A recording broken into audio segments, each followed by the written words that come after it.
young people are walking around on verbal eggshells, withholding most of their thoughts right now for fear that they'll get canceled or called out. Because it is vicious in the ecosystem that they're in. One bad tweet can blow up their lives, keep them out of college, Oh my God. Cause a whole mob to descend on them. Because it's different. If one person says something bad about you, that's one thing. But if that one person is able to get 10,000 people to say that same bad thing about you, it leads them to suicide. Yes. I've talked to a lot of young people who feel that strongly about the fear of the call-out culture. And so then I started writing a book on it, and oh God. Writing a book is like walking down the street naked and inviting people to comment on your body.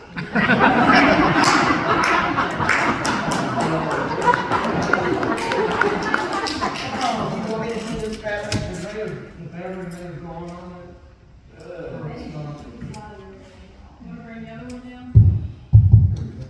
Okay,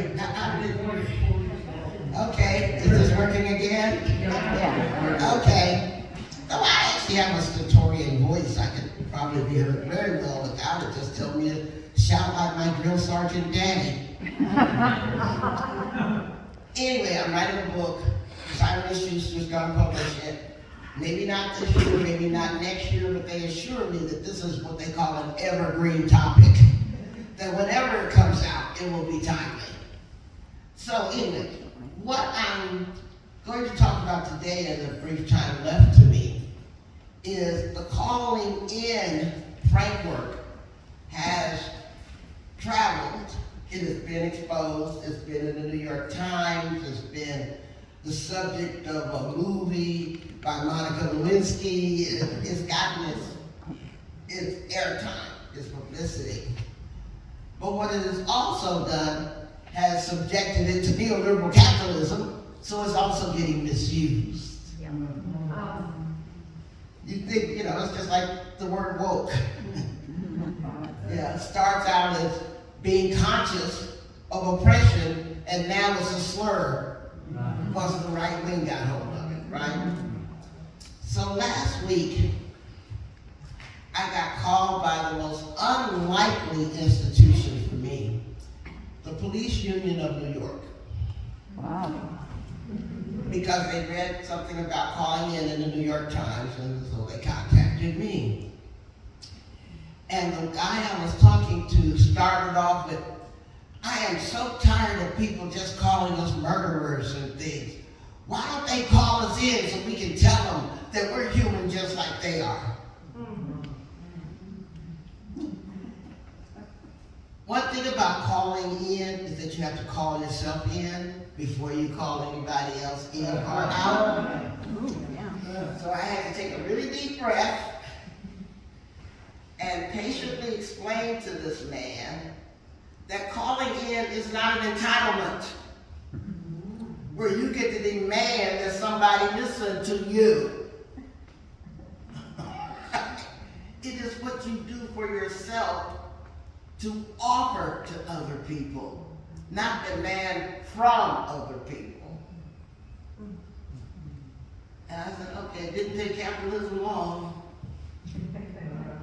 And then in the most loving way possible, I explained to him that he was writing himself as the victim of the community, even though he's the guy with the gun.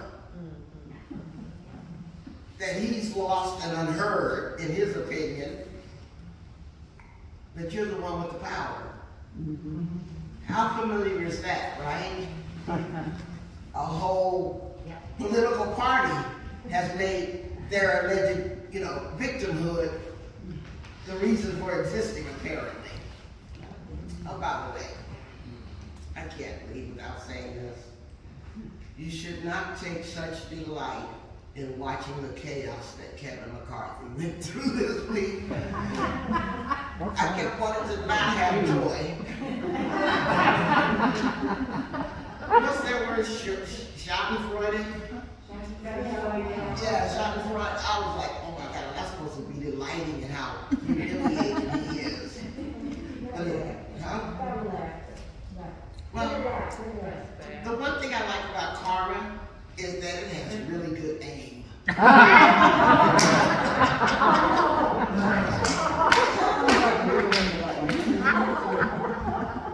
But going up. So it led me, talking to the police union, led me to talk about how we cannot promote a framework for our own aggrandizement, for our own demand that other people call us in to listen to us, to our opinions, and then weaponize the framework as a way to just display your own privilege, which is basically what that person was doing. Now, before I go any further, there are new people in the audience. I've given like this calling in speech to Percy like 4 times. I'm going to go over some basics for you to remind you, and because there are new people in the audience. I've created something that I call the 5C continuum. First, there's calling out. We all know what calling out is because that's publicly shaming people for something that we think they need to be held accountable for. Whether they've said something, they've done something, even sometimes what they wore, whatever. The ultimate call out is canceling people. So you not only want to hold them accountable, but you want them to pay dearly for their transgression. So you want to get them fired or get deplatformed or at least lose their reputation. Calling in on the continuum is also an accountability method, but instead of using anger, blaming, and shaming as your way of holding people accountable, you choose to use love and respect. So an example of calling in would be, when you used that word X before, I'm not sure if I understood what you meant by that. Can we have coffee and talk about it? Or you could say, you used this word, and now that makes you racist, sexist, toxic, or whatever you want to say. See the difference? You're still pursuing accountability, but you're respecting the humanity of the person that you're trying to hold accountable. The 4C is calling on. And that's kind of like an intermediate step, because you don't want to invest in calling somebody out or in, because that requires you giving them your time and attention. And sometimes you ain't feeling that. But you can call on people to do better. Like, I'm not sure why you told me that racist joke. Can you do better?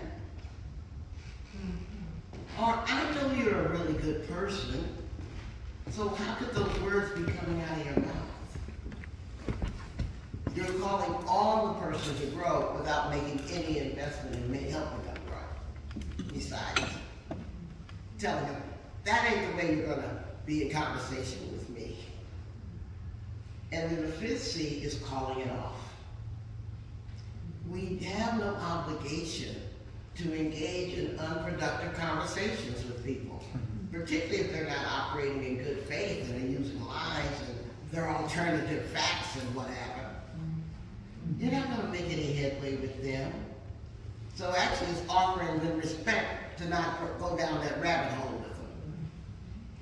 Maybe they will learn something from it, because the most cutting thing you can do to a person is deprive them of your attention. So, calling it off. So having said all that, the other misuse of calling out and calling in that I'm seeing is in our workplaces, particularly in our social justice nonprofits. Because I think a lot of normal workplace grievances are being smuggled in as existential threats. Like, I don't get enough work-life balance, and I'm black, so it must be racism. Or, my boss is so toxic because they don't think that I should be added to the budget committee. Because she asked me, have you ever done a budget before? And I told her no, but that doesn't mean I shouldn't be on the committee. Because I demand to participate in all of these decisions that are going to affect my life. Yeah, because a lot of times, you know, your ambitions don't match your skill set.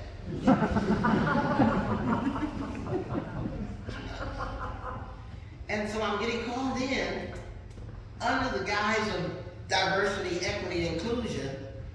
But the minute I get there, I see this isn't about DEI at all. This is about the stress that social justice organizations are under right now in the rising tide of neo-fascism. And many of these people who are using calling out tactics within their workplaces feel helpless to really address the larger issue of fascism. So they bring their social justice passion inward and say, well, maybe I can't shut up Donald Trump, but at least I can get this boss I don't like fired. Yeah, and there's a lot of that going on. I think Michelle Goldberg just wrote about it in the New York Times a couple of weeks ago. You want to Google one of the articles on it.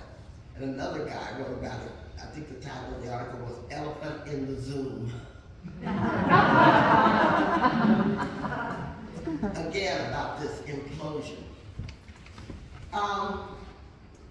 So part of the problem, as I see it, is that a lot of social justice organizations, first of all, mistakenly think that they're the movement. No, the movement is bigger than any one organization. Organizations come and go, but the human rights movement is forever.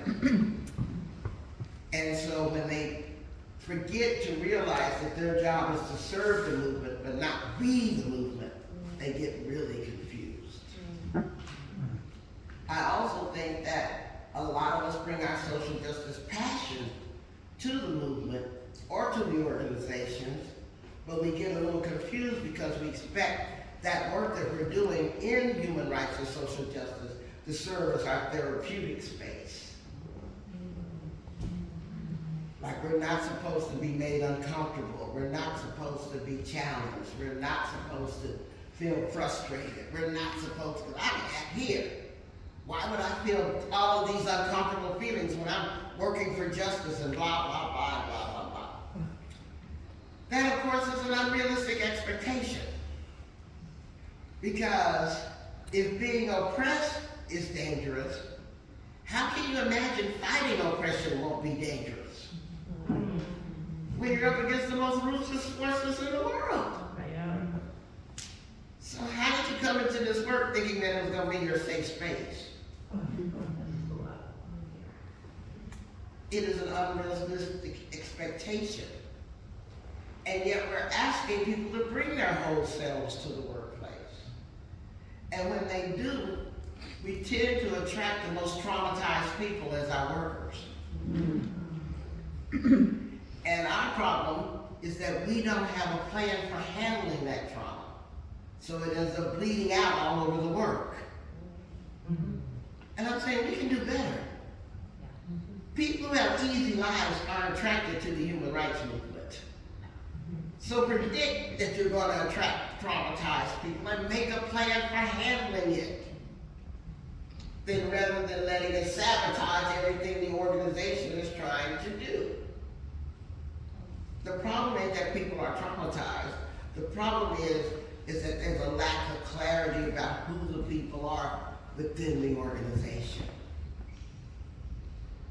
And that lack of clarity means that people think that the organization is supposed to serve them instead of them serving the organization. And they lose integrity with their own paychecks. And yet they're bringing their passion and they'll get accused of disloyalty at the same time. So that's one of the misuses of calling in and calling out that I see. But let me close by saying all is not lost. Yay. a lot of joy in seeing that the people who are opposed to human rights mistakenly think that they're fighting us, the human rights movement. We're fighting them, but they're not fighting us. Can you believe it? Because they're fighting forces much greater than them. They're fighting the truth. They're fighting history. They're fighting evidence. And most of all, they're fighting time. And any one of those forces is going to kick their asses.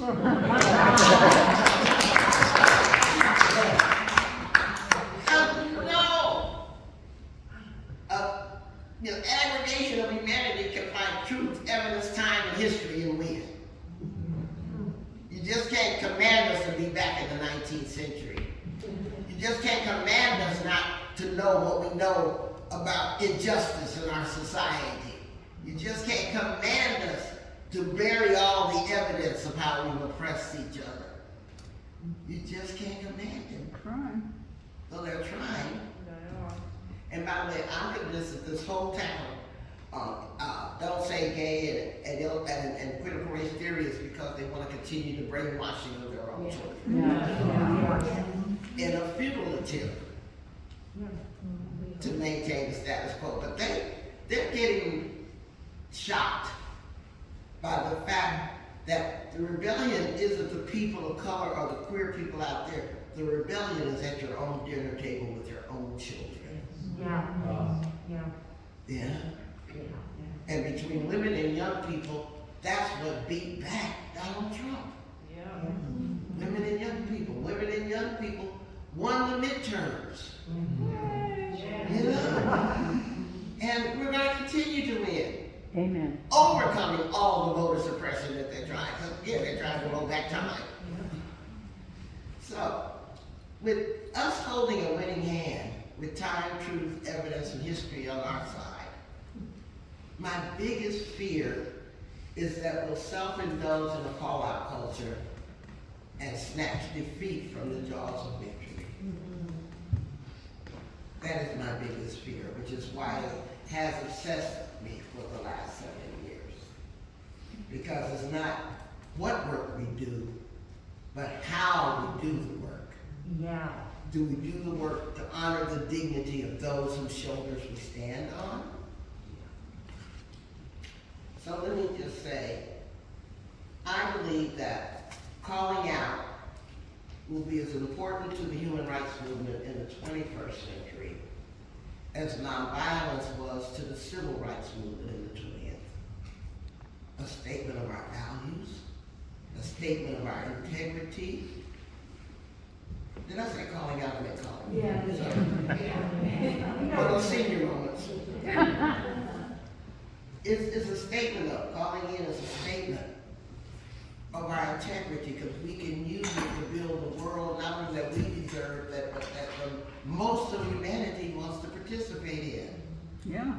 Because even apolitical people are tired of the BS, are tired of the dysfunctionality of government, are tired of the meanness when their kids come home and blow up the Thanksgiving dinner table because they didn't remember to do a land acknowledgement before the prayer. They're tired. They are tired. So we have the opportunity to bring all those people who are exhausted by meanness and cynicism into our movement. If we don't practice our own meanness and cynicism towards them for not being woke enough. You know? Because that's our risk. I tell the young people that I'm working with all the time, because they're always talking about performative activism. You know, that's being performative. Have y'all heard that? Oh, yeah. And particularly up in Northampton, you know, that white Pioneer Valley up there, they love to say that. And of course, there's always the white kids that are even more angry. Sheesh. Who told you to do anti-racist work by turning on everybody you need to talk to? But anyway, I try to get them to dissect the fact that this family has a Black Lives Matter sign. There are more Black Lives Matter signs on houses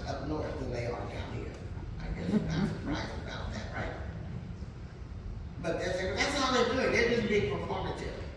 And I tell them, by seeing that Black Lives Matter sign, you already know the number one thing you need to know about those people.